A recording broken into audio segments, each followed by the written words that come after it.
Great. Welcome. Thank you all for coming. I'm going to get started.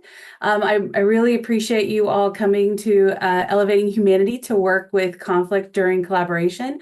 We at Rural LISC are always looking for opportunities to support and provide technical assistance to our partners in a variety of ways.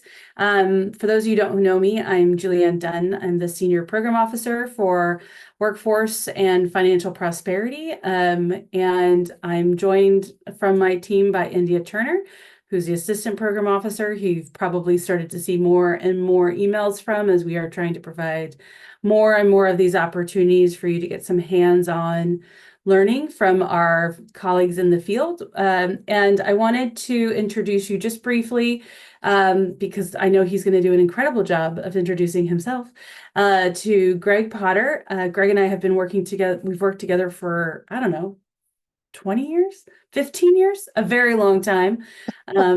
One of my favorite facilitators. He is the founder of Project Kinect, which has been doing a lot of work across the world around collaboration, but also project management, consulting on strategic planning and partnership development. He is also We've done a lot of work with both for-profit and nonprofit organizations. He is the executive director and founder of the International Institute of Collaboration, which is where this workshop is coming from. And having been a beneficiary of this work with Gregg, building together really sustainable and thoughtful and robust collaborations, I'm very excited for him to share. And hopefully you all have some opportunities to learn and to build the collaborations in your own communities. And with that, Gregg, I just want to hand that off. I cannot speak highly enough of Gregg. I think we're all going to have a really good time for the next hour. Gregg, do you want to take it from here? I promise you'll have a good time if I teach you anything. But we're going to have a really good time. So, and Rose, I love that you are so prepared. So welcome. Julienne, thank you. I appreciate that. And yes, we have had some very robust collaborations in the past, many in Belize. In multiple countries, Yeah, which is always fun as well. Many in Little Rock, Arkansas. Well, welcome everyone. As Julienne said, I'm Gregg Potter. I'm the executive director of and the founder of the International Institute on Collaboration. We just launched in January, but we've been creating curriculum such as the Life Cycle of Collaboration Collaborative Framework and the Building Blocks to Collaboration Assessment over the last few years, and that all came up into the component of the International Institute on Collaboration. But that's not important for today. That will come up in moments, but that's not what we're here to talk about. We're here to talk about how does conflict come up in collaboration and where do we kind of measure ourselves in conflict. So first, before we even get in that though, I'd love to know a little bit more about who's in this room, what's happening, what's going on. So if you would not mind, you can either share it vocally and be courageous and vulnerable on screen and share your name, where you're coming from, and what's inspiring you right now, or you can put it in the chat. Here's the thing. There are no rules. There are rules, but there are really no rules in this. And we have time for whatever happens. So let's not hold ourselves. We're here for 45, 50 more minutes and we'll get through it. So what is your name? Where are you coming from? And what's inspiring you right now? I will say last night we just had our first session of the new cohort with the International Institute of Collaboration. It's a 6-month series and it really inspired me being with those people. And yeah, so that's where I'm at. And I'm in Madison, Wisconsin. So who's next? I'll be brave since I've already been called out twice. So my name is Rose Miller and I'm in Roseburg, Oregon. I work with NeighborWorks Umpqua. We're a NeighborWorks charter affiliate. And we also receive support from LISC, rural LISC. Myself and another staff member went to the LISC conference in Palm Springs in December, and both of us were new to the organization. We love LISC and the work that you do and the support that you give us. Being a part of this collaborative has been fun. Julienne's an amazing facilitator. She always brings the level of fun up a notch. I am inspired by seeing that a good portion of the people that are on this call that aren't from LISC are from my team. There's 2 members of my team on this call, and we do homeownership center work and some asset development work, and my staff are a good portion of them are lifelong learners and interested in growth and educating themselves and consistently absorb every piece of extra knowledge that they can get their hands on. And so I think that's really inspiring. And I also am excited that this is more of an interactive workshop instead of one that we're just being talked at. So I'm happy to be here. Thank you. Thank you. And I'm not really good at talking at people. So, and if I do, I try to catch myself pretty quickly. Who else would like to share? And you can, Doug Beasley, I'm with NeighborWorks Umpqua also. I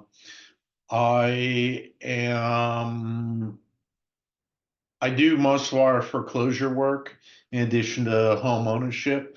So the collaboration, I'm thinking would be useful in potentially getting freaked out homeowners to be a little less freaked out, and in working with loan officers, realtors, and title to try to get the first time home buyer process efficient, where I'm not scrambling the last 2 hours of the day to try and get the CD correct so that we can actually move forward and not get everybody all upset that, no, you guys didn't listen to me the first time or second or third when I told you how this needs to go.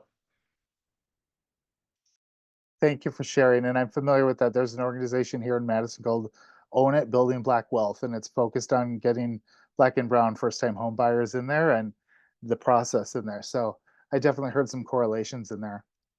Who else would like to share? And again, you can share in the chat as well. Let's have maybe one more person share on video if you're courageous enough.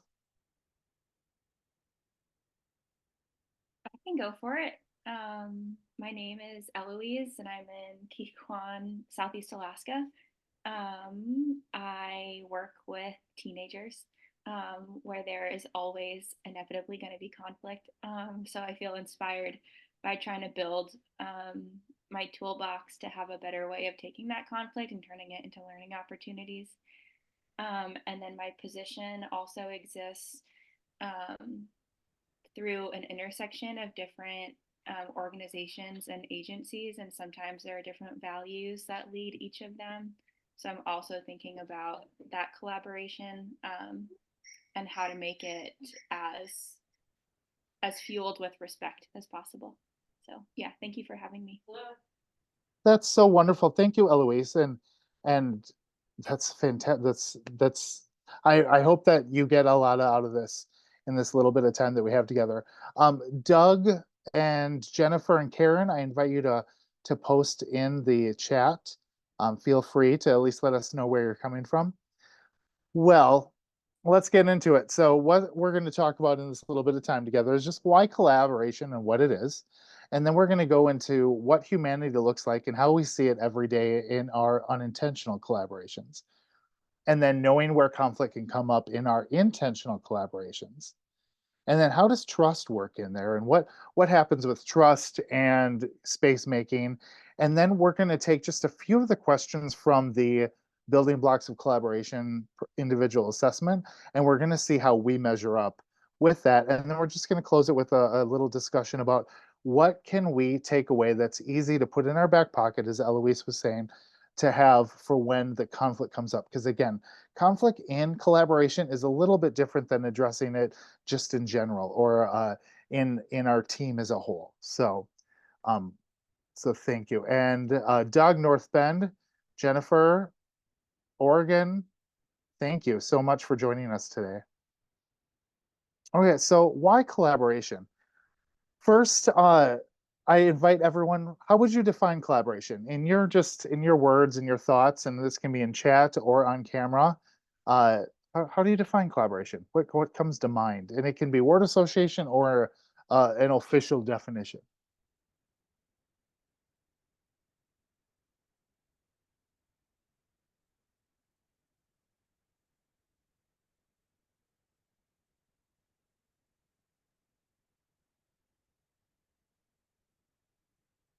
Working together to create something, working together towards a common goal.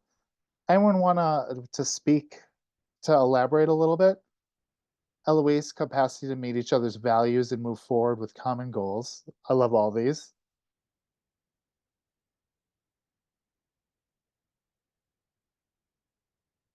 Values. Well, as we're thinking about that, why is it important to you? And I definitely welcome you to come on camera and share a little bit more about where it sits in your heart and your soul and why it's important.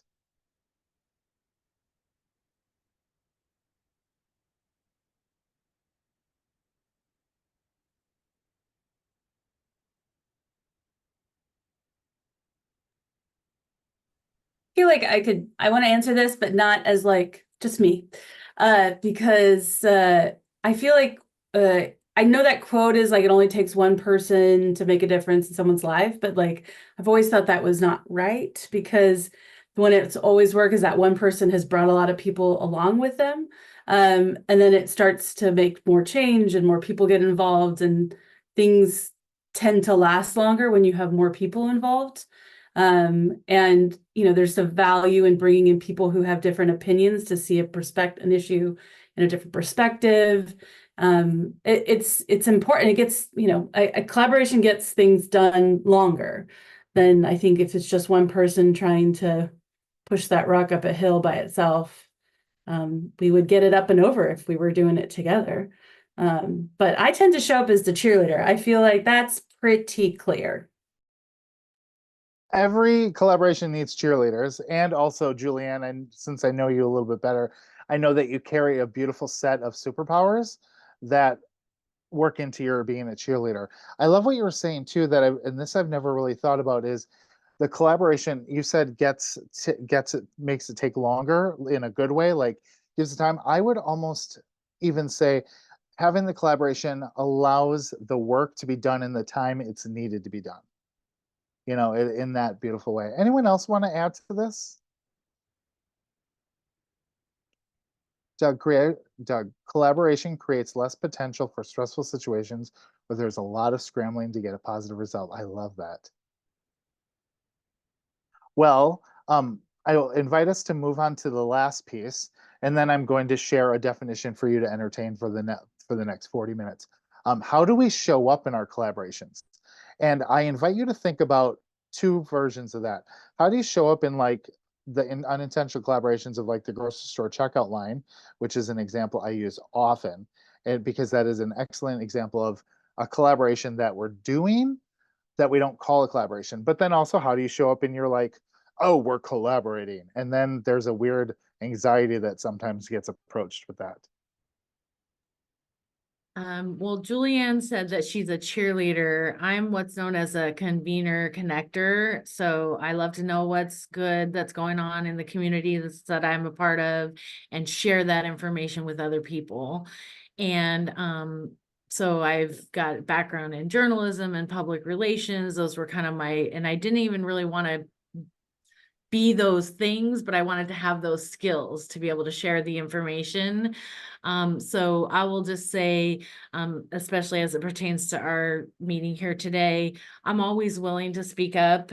So if there's ever if the silence is too much, you can call on me.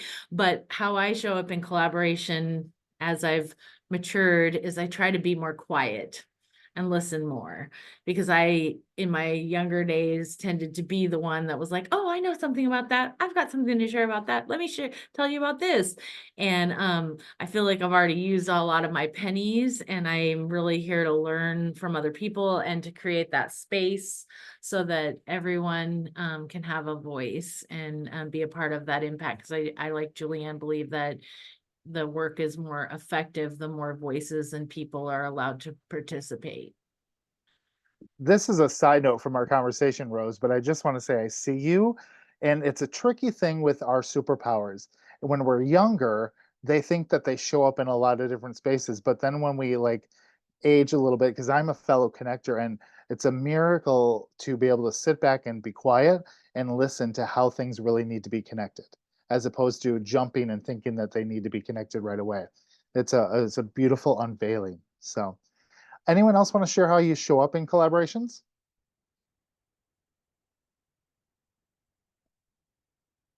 Well, if anything comes to mind while we're chatting, throw it out there. There's no rules. So I invite you to consider this as the definition for the next 40 minutes of collaboration. When two or more actors, and actors can be people, organizations, none, it can be an object that is not alive, but two or more actors that work together to accomplish a common goal. Very simple in this. It can go everywhere from a dinner party to a program that you're developing at your organization. So very simple definition to consider as we are looking at collaborations. So there's a lot of key terms. If we were taking the life cycle collaboration, that is the collaborative framework. There's a lot of key terms, but today, as we're looking at humanity, I really wanted this key term to pop out to us is a Freudenfreud. I don't speak German, so I always say it wrong, but finding pleasure in another person's good fortune. This is a huge thing that we are able to do in our daily lives, but for some reason, because of how we sit in lower vibration sometimes because of the patriarchy and this capitalist system that sometimes has more power over us than we deserve to give it, we don't always take pleasure in other people's fortunes. So I want that to be the overlying like intention as I give you love and we go through this piece of humanity and conflict. So let's start with unintentional collaborations. I kind of mentioned a second ago, but an unintentional collaboration is a happening in everyday life where two or more players work together to complete a common goal. These two wonderful human beings pushing this car, that is definitely a collaboration. The goal, let's get this car to where it needs to go now that it either ran out of gas, died, whatever.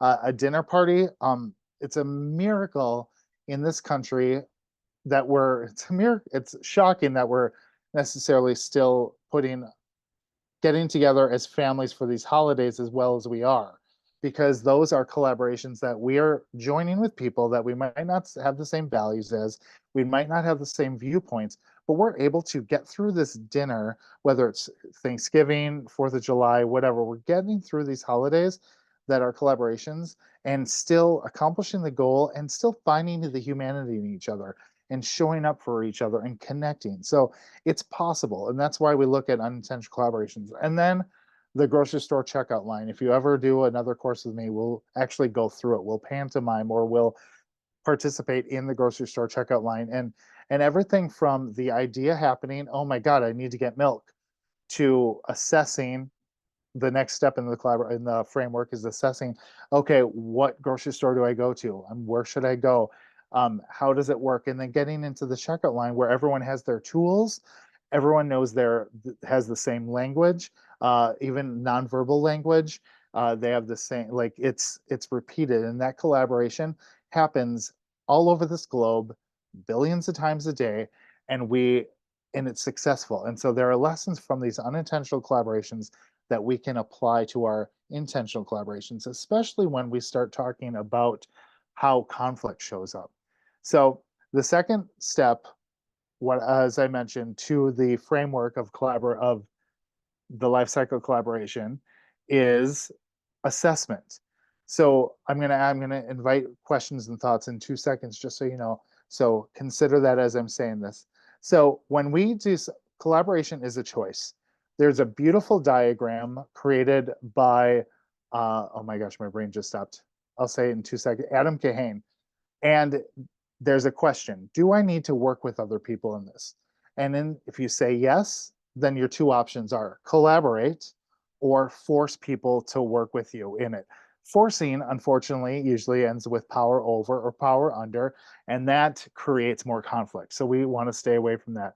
So we stick with the collaborate. But if we don't need to work with other people, we have two options. We can leave the situation, which reduces conflict, or we can compromise, which also reduces conflict. So today we are sticking with the assessment of we are going to collaborate.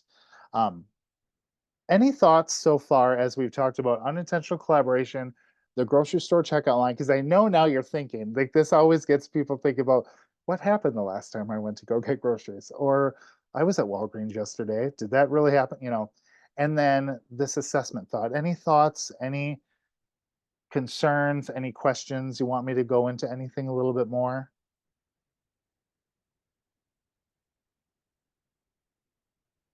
I believe Karen put in agreed grocery store shopping and driving are both team sports. They are team sports. On my mind a lot lately has been intentional conflict on teams. Rose, can you say a little bit more about what you mean by intentional conflict? Yeah, so I'm aware of the forming, storming, norming, and performing framework. And in my awareness of that is that an effective team cannot be effective and do great work until it has gone through the storming phase. And if the trust isn't developed to conflict and establish boundaries and a healthy working relationship, then you're not going to necessarily get to the performing stage.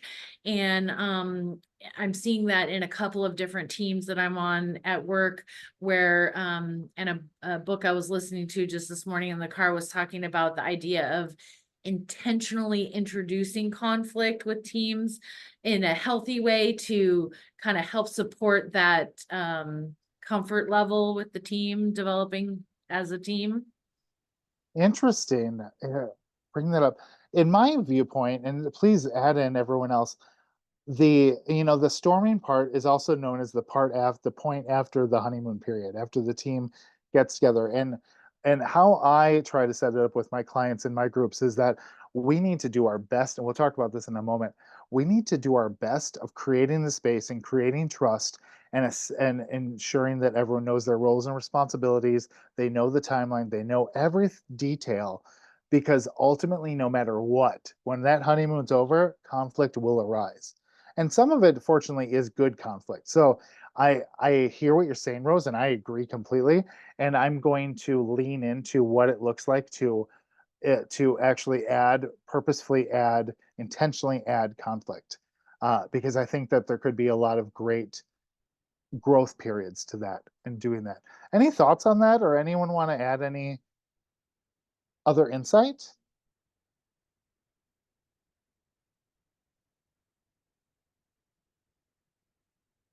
Okay. This is There's Karen. something. I could add a little bit to that. I'm also quite familiar with those phases of group development that are when there was maybe a period of time or a certain kind of professional expectations, not professional, in a discipline of experiential education, for example. Those are used very often, but in some settings, people are so afraid of conflict and want to stay on the professional level with all of its trappings of white supremacy and other aspects that pull into this. What is a professional level? Wanting to stay at that easy talking or quiet talking space for some people's comfort.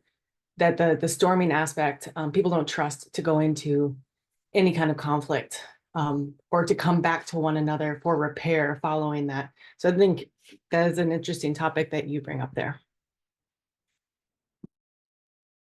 And I really love your addition, Karen. Thank you for adding that.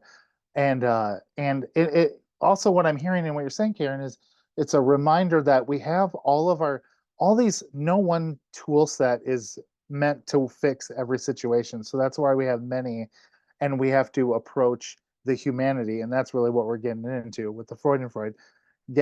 seeing the individuals and what they need in our collaborative team, and ensuring that the space is set and trusted created for when the conflict will come up. We have the best tools ready, we have the best space ready, we have the most open communication possible to move through that conflict, and hopefully have that conflict support what the ultimate goals and mission of the collaboration is. The coming to repair comment is a very interesting, because it's definitely left out of the process. Thank you for echoing that, Julienne. Yeah, I will add to that. I really appreciate what you added, Karen, because it does speak to some of what I'm trying to work through in my team, in our community. We're endeavoring to be more inclusive and do more inclusive work, but there is definitely a level of folks not necessarily feeling safe or comfortable to fully express their perspectives, and if it feels like it's out of alignment with the dominant narrative or paradigm. And so we're trying to build that in, which is why I think this training will be really helpful. Thank you. So before we go further into the conflict resolution piece of this, I just want to touch back on all the building blocks of collaboration. So through our work to create this assessment, we've come down to these 5 components that make up the building blocks, and they all ensure trust and space creation, and they're all part of making a collaboration the most equitable, efficient, effective, and impactful piece of work that it can be. So transformational leadership, conflict resolution, awareness of self. It's where we start with everything. Who are we? What are our superpowers? What are our opportunities? What resources do we have? Like as Rose said, as a connector, knowing like what else is there? What are my biases? Do I know these things? Awareness of self is so important when we enter any room, especially when we're collaborating with other people. Facilitation, not just the leader is facilitating, not just the facilitator. And as we get into, if we were to get further into the life cycle collaboration, step 3 is get an unbiased facilitator. Even if you can't afford one, there's ways around doing that so that one person is just moving the collaboration and the conversation forward. So facilitation is a skill that we all need, anyone on the collaboration. And then friendliness to collaborate. We're finding more and more, I mean, I believe you can all in your mind think of ways that we see people not friendly to collaborate, people who are avoiding to collaborate. So this friendliness to collaborate is a key building block to what we're doing. For today, we're going into conflict. What is conflict? And there is the big C conflict, and then there is conflict in collaborations. So conflict in a collaboration is something that is stopping, blocking, or slowing us down from accomplishing the goals and objectives of how that specific collaboration is meant to go. Can conflict be good?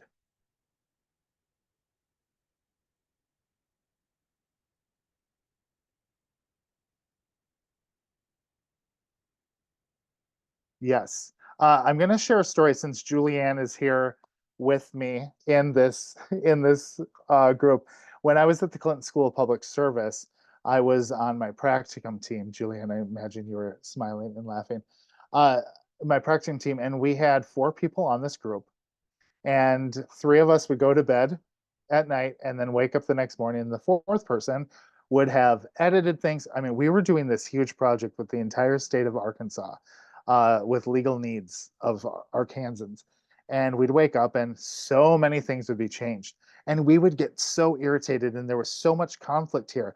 However, these changes and this person adding in and her being able to show up wholly and effectively and be seen, even though it was frustrating as heck, it turned out to be the best possible product that we could have ever created. So we have to remember that conflict is good. And when we're in our collaborations, that it's an opportunity to grow. It's an opportunity to learn about each other more.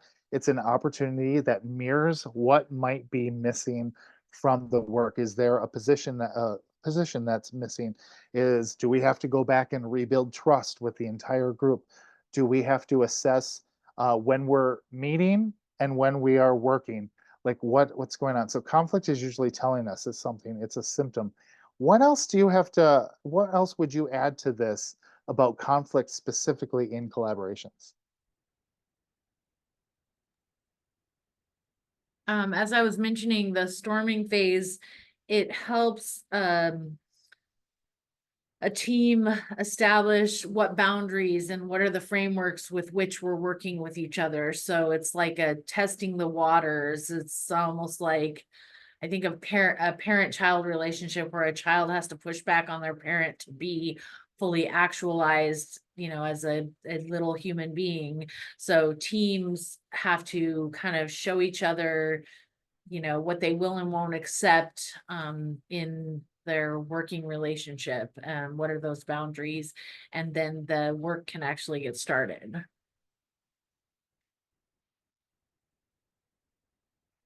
Thank you. And in addition to that, what are some, because again, we're not going into a country that's war torn. We are in a group of people that we are familiar with, that we've got to know, that we are collaborating with, we're meeting with constantly. So in our toolbox, what are some general things that you would do to address the conflict in this collaboration? These are just reminders, but then something might pop up for someone that they have not heard. And I want to say what Doug said as well. Conflict can also be an interpretation of what the end product should be, the vision. And to me, that illuminates, okay, if one person is not getting it, we need to realign on what the vision is so we're all focusing on the same vision. Thank you so much for adding that, Doug. And going back to this, what are some ways that you would address conflict in your collaborations?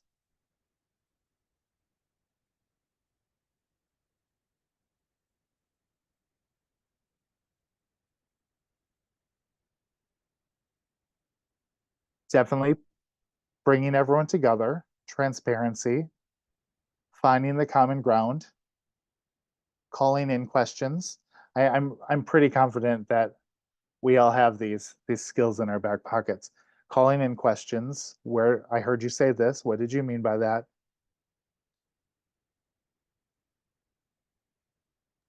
I also add I'm often the outsider coming to a group of either established or like they know each other.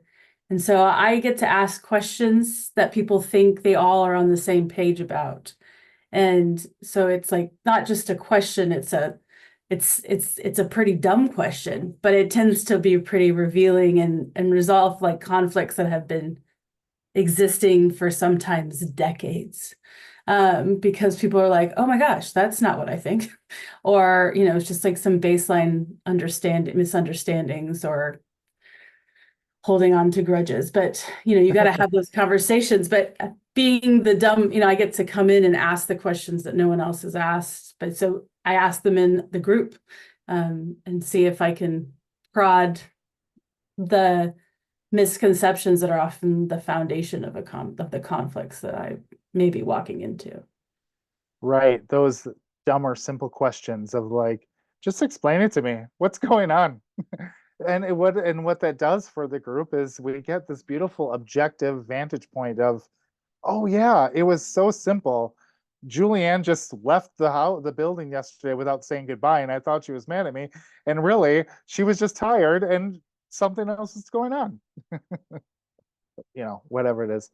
And breaks and breakout groups and reframing and reflecting back and visibility and taking note. I love all these. Thank you so much for everything that you're adding into the chat. Moving on a little bit, I just want to touch by where conflict comes from. And I know we know a lot of this, so I'm not saying anything ever to talk at you, but this is more of a reminder and sharing it in another way so that next time it comes up in our groups and our collaborations, we might see an entry point on where to work with the conflict. So if these 5 components are not fully present, the collaboration will eventually need to reestablish well-curated space in the future. So proper space creation, trust communication patterns. That's a great place where conflict comes from. Inner and outer collaborative relationships, both, you have your main actors in the collaboration, and if it's a complex collaboration, that means you're going to have your secondary actors in there. And if those relationships are not clear, roles put into place, what everyone's role is, the timelines, all that, conflict's going to come in those spaces. The impact and how the community is served. This goes back to, I believe, Doug had put in about visions. So if I think that the community is being served this way, and someone from the community actually believes that it's being served this way, and there's clearly conflict going to come up from that. Power dynamics, we're always trying to present with power from within and not power over, and power over and under ultimately will bring up conflict. And then the level of agency and free will that each actor holds.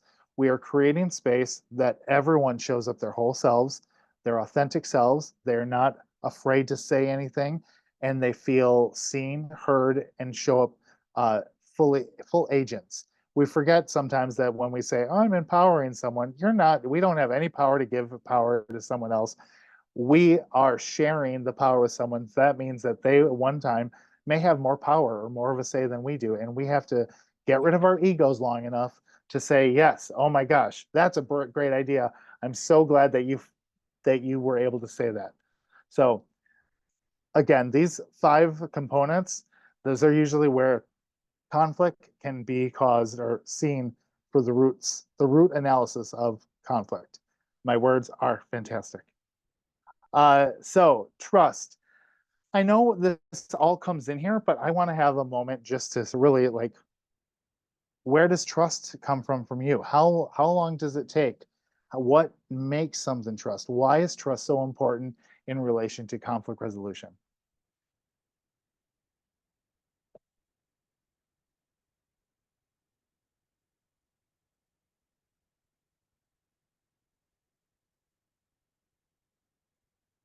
No answer is a dumb answer.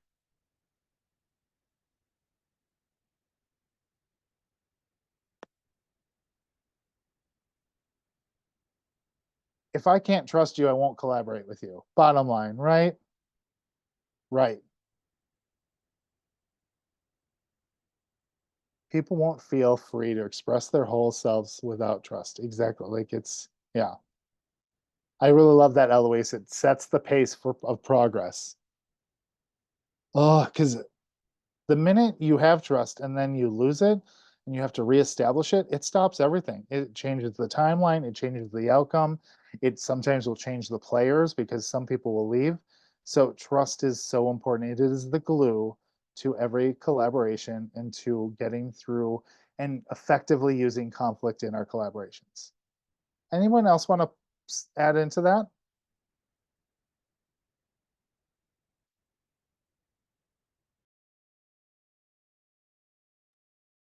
Only with trust can there be buy-in and resolution also. Thank you for that, Rose.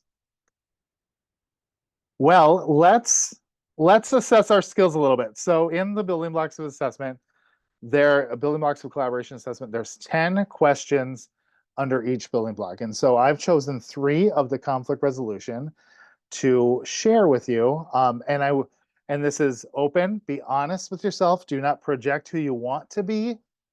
Just consider, where do you show up in this? These are not meant to be difficult questions. They're just meant to give a centering of where we are right now and what way we want to work on with our collaboration. So the first assessing our skills is, and we'll do one, share, and then we'll go to the next one. We've got 3 of them. So I address conflict in a collaboration by first identifying humanity and working towards common ground. One is, no, absolutely not. I do not do that. And we get all the way to 5. Absolutely, it's habit. I'm pro. I don't even think about it. So take just a moment, and you can share your thoughts in the chat, or you can come on and share with us publicly. Where does this sit with you? How does your heart react to it?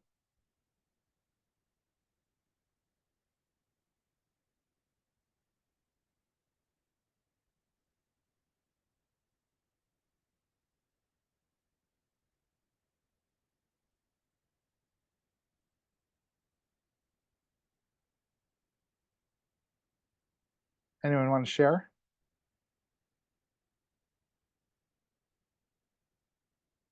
You're not required to put your number in, but thank you, Eloise, for being brave. And thank you for identifying that you have biases. Hopefully we all know that we all have them and that they're not going away, that we work with them. That was an expression of trust. Trust Thank I have in you. the group to hear my answer. Oh, I loved it. Thank you. Doug, thank you. How long have you been working in the person? Oh, that's so beautiful, Doug. That's, that time goes into building the trust. Well, I mean, Julienne, for example, Debbie and I have been kind of working together and with Laura for like 5+ years. And there are things that she can say that some people can take personally. And it's just, there's a knowledge base there that we built working together that creates an understanding. I love that. And I'm hearing Doug in there too, that there is the ability, because the trust is there, that Debbie will also challenge you and you'll challenge, like that creates for a better outcome because of that. So I know that wasn't intended in your response, but that's what I heard in there as well. Okay, let's go to the next one. Thank you all so much for sharing and getting into this. The next one. I work towards strengthening bonds on a collaboration team that centers the work and acknowledges that actors in the collaboration may not like each other outside of the work. Right? This goes back to a baseball team, 9 players, their collaboration is to beat the other team, but off the field, they might not like each other. Also, I don't do sports analogies usually, so I get credit for that.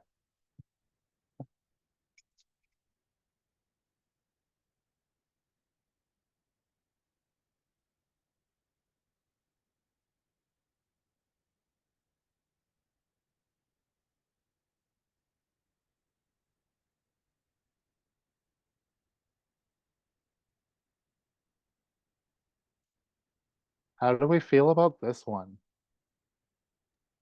I would say that I struggle with this one. I have a tendency to both want to be liked and to like. Like I'm the silver lining kind of person.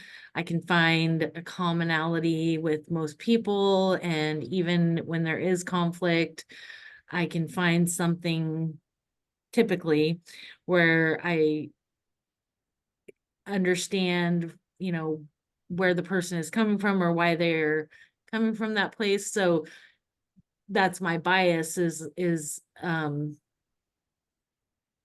struggle when accepting that that might be the reality, that sometimes outside of the work, people may not want to even interact with each other. If it were not for the goal that they're working on together, the common objective. Thank you for that. So. And thank you for the honesty. And Jennifer, thank you for your honesty as well. I cheerlead you on working to put personal differences aside to accomplish goals. It gets trickier when our co-collaborators, when we're the part of the triangle that can work with everyone and the co-collaborators aren't. So, and that's where we start to investigate. Is the conflict in the collaboration, or is it outside of the collaboration? And we don't really have to identify it because the collaboration is working. Any other thoughts on this one?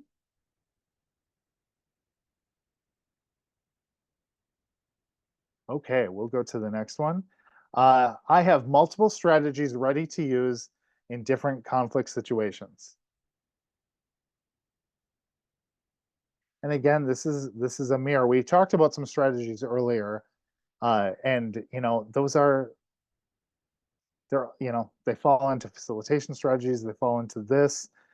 you know, obviously just even just listening is the best way to start.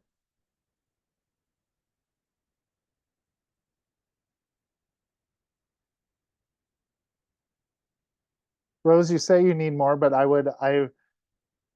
I invite you to look for more and also acknowledge the ones that you have. Connecting is a strong conflict resolution skill.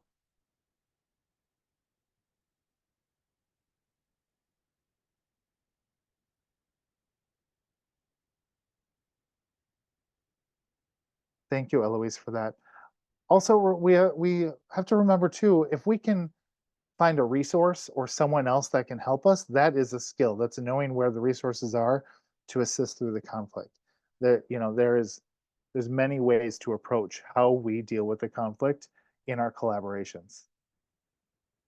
Often it's just getting to the common ground and the vision of why we're there. Why are we here serving, doing this work in this collaboration? Anyone else want to add to this assessing your skills statement? Or to all three? How are you feeling about all three?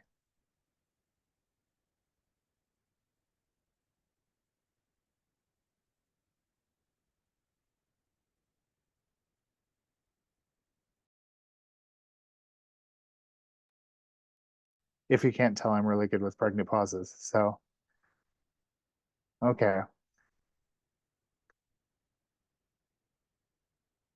Letting people be fully heard and strong conflict resolution skill. We may not always agree with the result, but we can accept it when we have been fully heard. Trust is needed. And conflict resolution doesn't necessarily mean that the conflict is resolved. It's sometimes it's just getting to the next step in the collaboration. Sometimes it's getting to where people are having a conversation with themselves of where am I at? Sometimes we can't see a resolution right away. It takes time. And so we have to continue working in the conflict.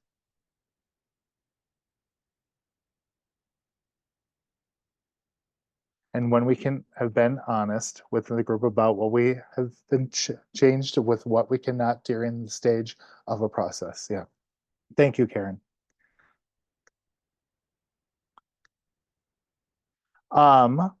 And I skipped over the fourth one. I had a fourth one, but what can we do better? What can we do to better work through conflict? Just as we're generally talking about this in this hour-long session, when we could talk about this for an entire conference, what's coming to you right now that we can do better to work through conflict?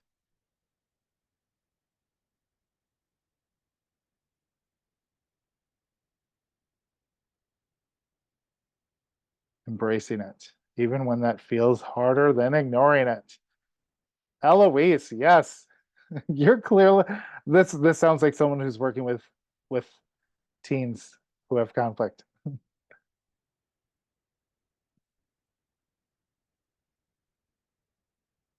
Does anyone want to share on camera what's going on in your mind and your heart as we're having this conversation?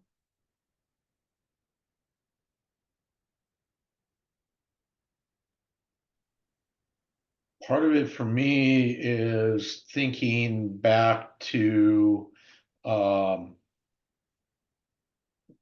it's been a long time since I've had a conflict that I haven't hit before, like 20 some years. I mean, the white beard.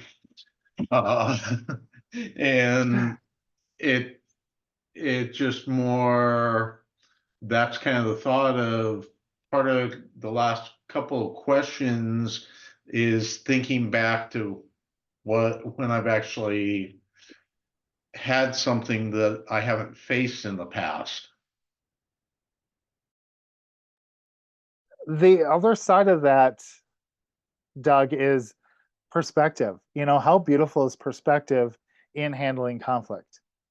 Like once we have it, like it's, I had my therapist asked me a couple weeks ago, like I was going through something. It's like, is this the hardest thing you've ever dealt with? And I was like, no, actually, the hardest thing I ever dealt with was going to college, being in a theater, and then working bartending in Vegas from 12 a.m. to 7 a.m. and then doing it all over the next. This is nothing compared to that. So that perspective that we can get sometimes is just the best piece. How is everyone else thinking, feeling? And again, this very short conversation that could be a much longer one.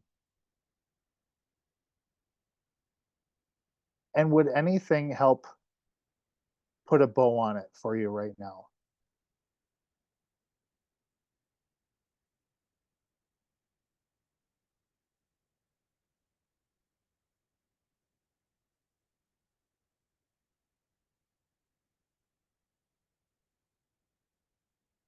Well, if you have any questions, I'd love to hear them. Thank you so much for inviting me to chat today. We have a few more minutes, so I'm not going to leave it all. But if you do want to do any more of this work, you can email me, greg@projectconnect.com.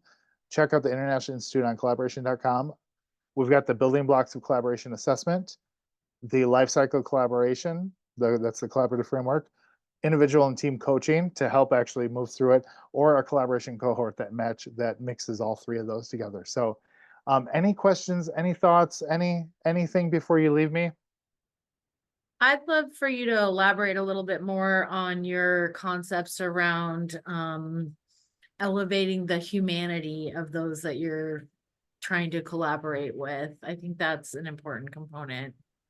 Definitely. The part about making space, part of making space is elevating each individual, seeing their superpowers, allowing them to bloom in the space, and knowing what they're showing up to do in the collaboration, and that's why they're there. I'm not here to do X, Y, and Z. You're here to do X, Y, and Z. I'm here to do NLP, and and that's we know why we're there.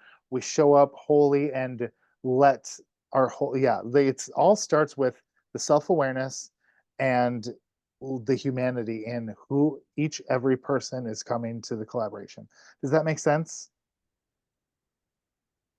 It's a Yeah, much bigger piece. I like combining the humanity into the conflict, because when we see the humanity in each other, the conflict is more enjoyable and it adds to the collaboration. It makes the collaboration better. that There's kind of goes to my silver lining. Like I can be in conflict with someone, or I can be facilitating a meeting and have there be a conflict going on, and I welcome that conflict, and I applaud that person who brought the topic up that was challenging and hard. Even when I might want to offer coaching in the future on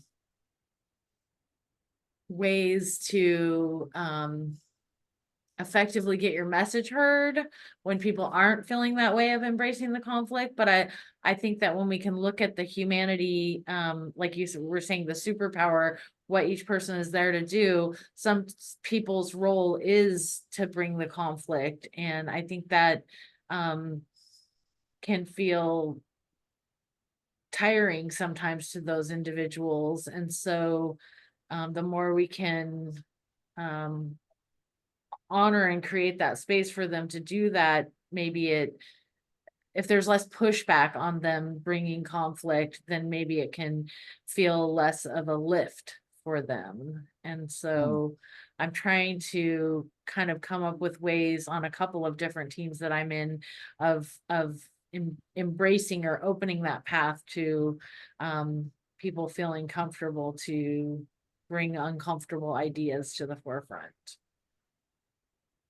I'm excited for you to continue leaning into that and see what comes up for you. I think you're on it. You're just might need to rotate your vantage point to see where what questions do you need to ask to get those answers. And that I'm bringing into Julienne's question.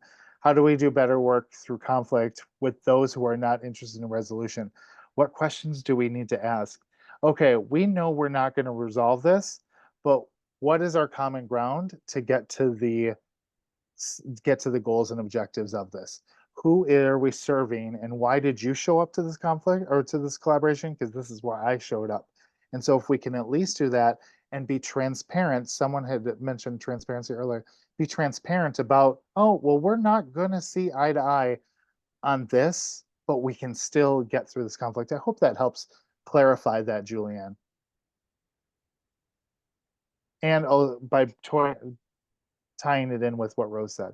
Yeah, I think shifting the vantage point and maybe asking different questions or bringing new questions to the forefront that kind of show the things that our intent of why the things we have in common, our intent that we came to work through this conflict. We might not agree, we might not like each other, but we would like to do XYZ work or something. Right, because we came to do the work. I'm here, you're here. We want ABC to happen. So, well, thank you all so much. I hope that, again, this is an hour. So I hope just a couple tidbits were able to like seed inside you to start growing and digging more into your curiosity around conflict in our collaborations. Well, thank you so much, Greg. This was so fast and almost like a teaser trailer to more of the conversation. But I do want to highlight for everyone who's on the call, like reach out to Greg. He's a very fast responder, even no matter where he is in his Carmen Sandiego work. But thank you so much. This was fantastic. And everyone else have a wonderful, wonderful rest of your day. But again, I really encourage you to reach out to Greg. He's an incredible collaborator in himself, and I'm sure willing to brainstorm at any time. Not to volunteer you, Greg, but I feel like that's true. That's what I'm here for. It's why I'm on this planet. That's my why. It is Thank your you why. guys for holding this space for us. Well, thank you. See you all Thank you for soon. coming.